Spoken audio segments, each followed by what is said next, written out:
video ini aku akan bahas berita yang paling panas di bulan ini. Ini tentang dua fanbase besar yang saling bertarung untuk mendapatkan posisi siapa raja sebenarnya.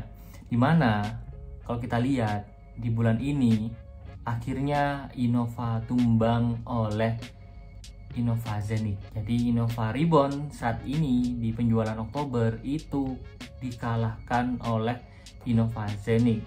Sebelum kita bahas itu, bisa kita cek dulu dan kita akui memang Innova Reborn itu memang salah satu legenda mobil buatan Toyota yang banyak banget penjualannya di Indonesia. Dan mesin solar RWD itu memang banyak banget diminati dan juga bisa dibilang nggak ada penggantinya yang benar-benar bisa menggantikan dia. Namun di tahun 2023 Zenith datang untuk bisa mengalahkan dan menggantikan Innova Reborn. Innova Reborn ini mulai dipreteli sejak 2023. Tipe Venture-nya dihabisin, tipe Q-nya dihabisin, sekarang udah tinggal tipe G-nya aja. Dimana tipe G-nya ini sudah kelihatan lawas banget, baik dari fitur dan juga interiornya itu masih kuno. Namun untuk performanya itu tetap prima, dia tetap membawa mesin diesel 2GD Euro 4-nya yang sangat tangguh dan bandel yang diminati oleh banyak banget pecinta diesel di Indonesia. Bahkan Innova ini sudah disebut sebagai raja dieselnya di Indonesia. Namun di bulan Oktober ini Gakindo sudah merilis penjualannya, di mana Innova Zenith itu 2.700 sekian, sedangkan Innova Reborn hanya 2.100. Jadi ada perbedaan yang cukup signifikan untuk penjualannya antara Innova Reborn dan juga Innova Zenith, di mana Zenith di bulan ini lebih unggul dibandingkan bulan lalu, di mana dia jauh di bawahnya Innova Reborn. Namun di bulan ini dia udah merengsek ke atas dan Innova Reborn mulai turun dan lesu untuk penjualannya. Bisa dibilang ini adalah momennya Zenith. Memang Zenith ini dirancang untuk menggantikan Innova Reborn dari tahun 2023. Namun sampai sekarang susah banget buat bisa ngalahin penjualannya Innova Reborn. Di bulan Oktober ini akhirnya Zenith berhasil. Apa sih yang membuat Zenith ini mulai banyak diminati oleh konsumen-konsumen Indonesia, bahkan membuat Innova Reborn sendiri mulai terkalahkan penjualannya? Seperti yang kita tahu, fenomena hybrid di Indonesia ini mulai tinggi banget, dimana hybrid itu mulai diterima dan diminati oleh masyarakat Indonesia sebagai alternatif teknologi baru, sebagai pengganti mobil combustion, tapi tidak terlalu pengen yang EV. Kalau EV kan harus dicas setunggu, kalau hybrid kan kita tinggal isi bensin tanpa harus ngecas baterainya lagi. Jadi lebih opsional dan juga lebih bisa dipakai di daerah juga.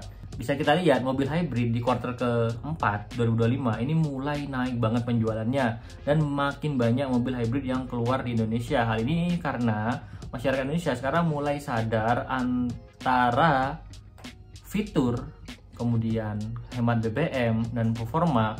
Mereka lebih memilih hemat BBM karena hemat BBM ini berbanding lurus dengan pemakaian masyarakat Indonesia yang makin lama makin jauh ya. Jadi sekarang banyak tuh masyarakat yang tinggal di Bogor kerja di Jakarta, banyak yang tinggal di Bandung kerja di Jakarta. Kalau dia pakai diesel, apalagi dieselnya tuh yang Dexlet, pasti boros banget. Dan juga kalau pakai bensin biasa pertama juga pasti boros banget. Banyak yang mulai beralih ke hybrid, di mana dia itu lebih hemat. Dan salah satu mesin hybrid terbaik menurutku di tahun ini itu dipegang sama Toyota Zenith. Dengan platform terbarunya yaitu TNGA yang lebih nyaman infonya di kota-kota untuk pemakaian harian daripada Innova Reborn, dan juga dari visual kemudian interior itu jauh banget daripada Innova Reborn.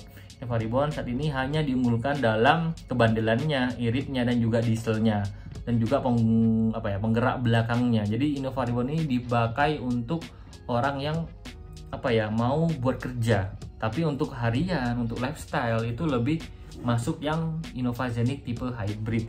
Kalau Innova Zenith tipe G, aku ngerasa nggak terlalu banyak yang beli karena memang dia terkenal lebih boros kan, karena hybridnya lah yang dicari oleh masyarakat Indonesia. Kemudian bisa kita lihat banyak masyarakat tuh kayak milih irit sekarang daripada milih yang apa ya, yang fiturnya lengkap, irit dan juga lebih modern itu banyak mulai dipilih oleh masyarakat Indonesia. Makanya hal ini terjadi karena banyak fenomena mobil-mobil Cina yang murah dan full fitur udah mulai masuk. Jadi Toyota ini berbenah dengan Zenikh-nya ini, kemarin di-upgrade ya head unitnya, tapi nggak ada perubahan dari harganya. Kalau bisa kita lihat, apakah ini salah satu awal bahwa Innova Reborn mulai tidak diminati oleh masyarakat Indonesia? Apakah penjualannya akan terus menurun sampai tahun depan? Kita akan lihat lagi di bulan November dan juga Desember ini. Kalau di bulan November akhir ini penjualan dari Gaikindo untuk Innova Reborn makin lama makin turun, tentu ini ada salah satu tanda bahwa konsumen udah mulai bosan dengan Innova Reborn karena tidak ada pembaruan yang signifikan. Memang di akhir tahun ini sudah diinfokan akan ada pembaruan, cuman pembaruannya malah aku lihat downgrade ya daripada upgrade, seperti velgnya jadi kaleng, kemudian head unitnya nambah 1 inch, tapi nggak begitu berbeda harusnya ya. Dan juga dari chrome-nya yang depan katanya jadi black, kemudian harganya turunin 5 juta. Sangat tidak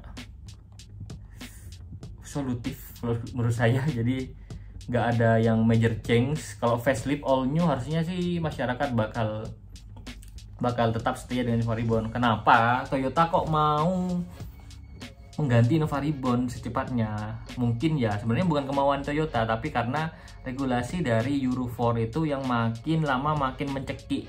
Karena emisi dan Euro 4 ini membuat Toyota kayaknya lebih baik jualan Zenikh aja, lebih murah, lebih gampang gitu maintainnya kalau saya lihat. Dan juga untuk penggerak belakang ini kayaknya udah mulai bergeser ya. Banyak mobil-mobil sekarang lebih suka yang penggerak depan karena komponennya lebih sedikit dan lebih gampang dibuat lah kalau aku lihat. Dan teknologi hybrid sepertinya jadi teknologi masa depan untuk mobil-mobil Jepang.